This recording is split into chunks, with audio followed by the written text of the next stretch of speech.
अमृत कुमार आज भारत के महान गणितज्ञ श्रीनिवास रामानुजन के बारे में उनसे जीवन से जुड़ी बातें बताना चाहता हूँ।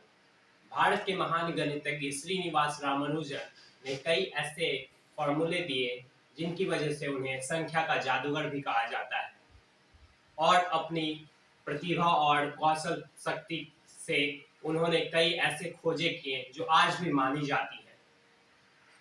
सिर्फ 12 वर्ष की उम्र में उन्होंने मैथमेटिकल थ्योरम यानी गणित के सूत्रों की खोज शुरू कर दी थी।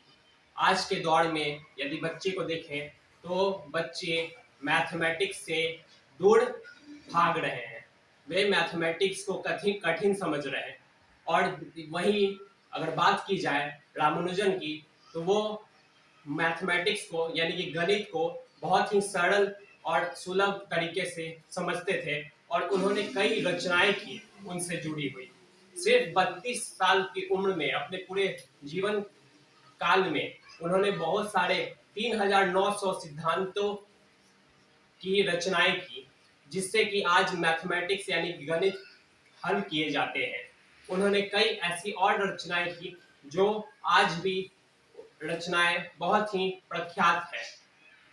भारत के महान श्रीनिवास रामानुजन बहुत ही अच्छे गणितज्ञ थे। उन्होंने कई ऐसी रचना की जिनकी वजह से उनकी रचना बहुत ही अद्भुत मानी गई और आज के जनरेशन को उनसे सीख लेने की जरूरत है। वैसे बहुत सारे कार्य करने के कारण उन्हें बहुत सारी गंभीर समस्याएं भी आई, उन्हें बीमारियां भी झेलनी पड़ी, लेकिन वो रुके नहीं और अपने लक्ष्य को प्राप्त किए। इसी तरीके से लोगों को अपने लक्ष्य को प्राप्त करना चाहिए। तो इस रामानुजन से जुड़ी हुई और बहुत सारी बातें को हम लोग जानते हैं। हम लोग ये जानते हैं कि रामानुजन बहुत ही अच्छे गणितज्ञ थे।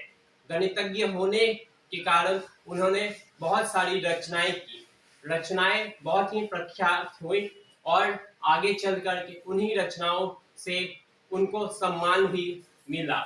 रामानुजन बहुत ही अच्छे गणितज्ञ थे और साथ ही साथ उनकी रचनाएं बहुत ही प्रख्यात थी। इसीलिए हम लोग भी रामानुजन के जैसे बनकर आगे बढ़ सकते हैं, तो रामानुजन के बारे में और जान सकते हैं। साथ ही साथ हम ये कहना चाहते हैं कि आज के दौर के बच्चे जहां मैथ से यानी कि गणित से दूर भागते जा रहे हैं, वहीं हमें ये प्रयास करना चाहिए कि मैथ कठिन नहीं है, वो सरल है।